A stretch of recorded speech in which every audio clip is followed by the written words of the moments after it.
počašen sam s time što su me izabrali kao keynote predavača. Event je stvarno super.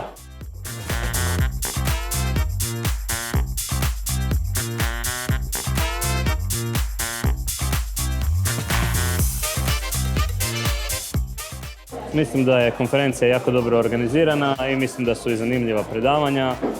Kogod je ovdje će dobiti nekakvu vrijednost od toga.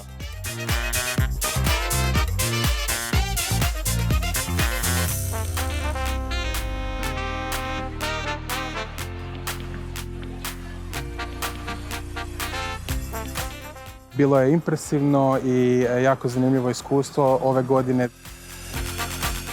Drago mi je da mogu na ovaj način doprinijeti lokalnoj zajednici također i ekipa radi genijalne stvari za lokalnu zajednicu.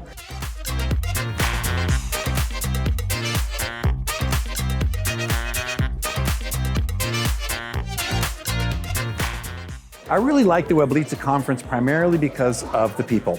I find when I come here, I have super interesting conversations with people that I don't have at a lot of different conferences.